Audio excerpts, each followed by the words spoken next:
নমস্কার বন্ধুরা, আমি একটা নতুন ভিডিও নিয়ে আবারও হাজির হয়েছি। এই দেখতে পাচ্ছ আমি এটা কি বানিয়েছি। আমি বানাবো হচ্ছে মুসুর ডাল দিয়ে তড়কা বানাবো, একটু নতুন ধরনের। এইদিকে আমি এক বাটি মুসুরের ডাল নিয়ে নিয়েছি 200 গ্রাম।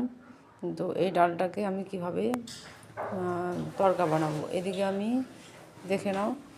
খুব তাড়াতাড়ি খুব সহজে এই তরকাটা বানিয়ে নিতে পারবে। এদিকে আমি হাঁড়িতে একটু গরম জল বসিয়ে দিয়েছি। ডালটাকে একটু সেদ্ধ করে নেব, বেশি সেদ্ধ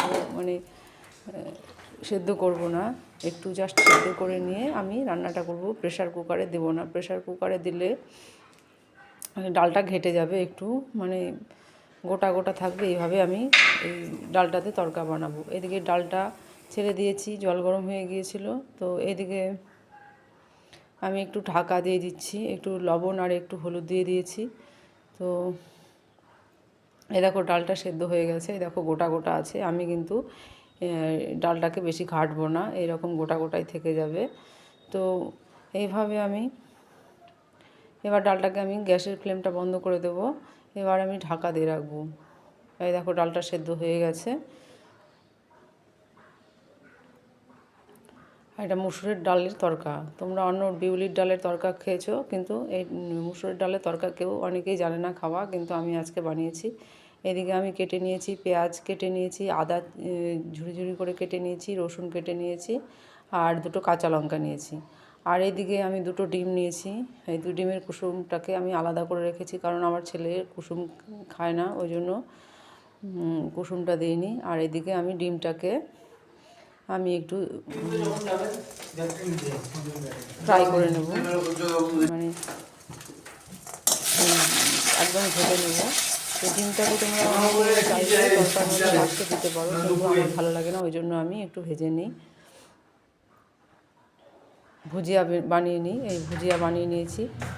তো এদিকে আমি কড়াইতে তেল দিয়ে দিচ্ছি, আর দিয়ে দিচ্ছি ফোড়নে একটা শুকনো লঙ্কা, একটা তেজপাতা, আর একটু মেথি ফোড়ন।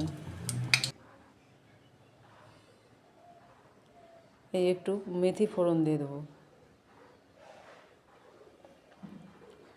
তো এর মধ্যে আমি কেটে রাখা পেঁয়াজগুলো, মেথিটা পুড়ে গেছে, এবার আমি কেটে রাখা পেঁয়াজগুলো আর রসুন কুচিটাকে দিয়ে দেবো।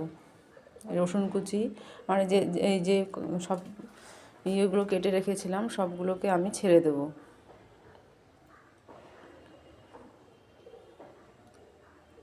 রসুন কুচি, আদা কুচি, লঙ্কা কুচি সব আমি ওই তেলের উপরে দিয়ে দেবো, একটু ভালো করে ভেজে নেব।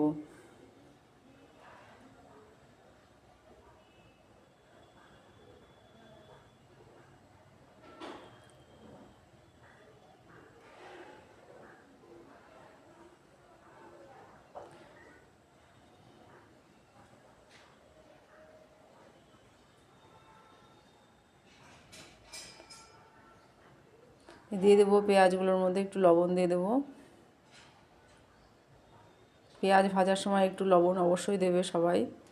আর এদিকে আমি মশলা একটু জিরে, আদা আর লঙ্কা বেটে রেখেছিলাম আগে থেকেই, এটাকে আমি এর মধ্যে, পেঁয়াজগুলো ভাজা হয়ে গেছে, এবার আমি টমেটোটাকে দিয়ে দিয়েছি। এবার আমি এই মশলাটাকে ওই তেলের ওপর পেঁয়াজের ওপরেই আমি দিয়ে দেবো। তো বেশি মশলা দিতে হবে না যদিও। তো আমি এই মশলাটাকে আমি একটু ভালো করে কষিয়ে নেব। আর এদিকে আমি এই যে কাসুরি মেথি আছে, কাসুরি মেথি আর তরকাতে অবশ্যই কাসুরি মেথি দেবে, খেতে খুব ভালো লাগবে। এদিকে আমি অল্প একটু হলুদ দেবো, বেশি হলুদ দেবো না। তো আমি ডালের মধ্যে একটু হলুদ দিয়েছিলাম যেহেতু, সেই জন্য আমি বেশি হলুদ দেবো না, একটু হালকা হলুদ দেবো। আর এই কাসুরি মেথিটা যে রেখেছি, এই কাসুরি মেথিটাকে আমি এইটুকু পরিমাণ নিয়েছি, এইটুকু ডালের জন্য এইটুকুই যথেষ্ট। তো আমি ওর মধ্যে দিয়ে দিচ্ছি, দিয়ে আমি একটু নেড়ে নেব।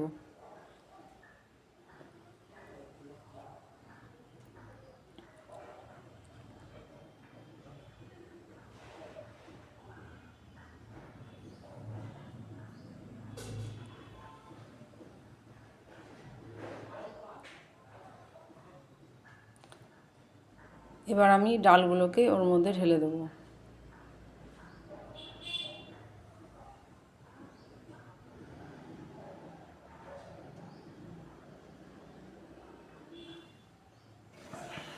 এই দেখো ডালগুলো ঢেলে দিয়ে দিয়েছি।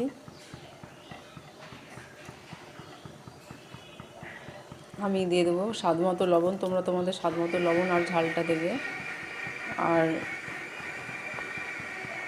আমি যে ডিমগুলো ভেজে রেখেছিলাম, এই ডালটা ফুটে গেছে, ওই ডিম ভুজিয়াগুলো আমি ওর মধ্যে ছেড়ে দেবো।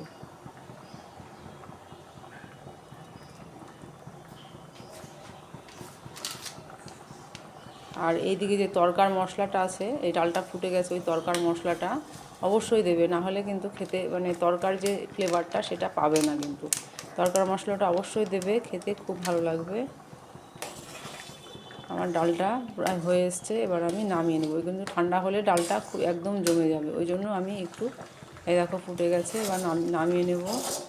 সবাই ভালো থেকো, সুস্থ থেকো, যাচ্ছি টাটা। আবার আরও পরের ভিডিও নিয়ে। আর বন্ধুরা, তোমরা যদি কেউ নতুন হয়ে থাকো আমার চ্যানেলটা সাবস্ক্রাইব করবে আর কমেন্টে জানাবে কেমন হয়েছে।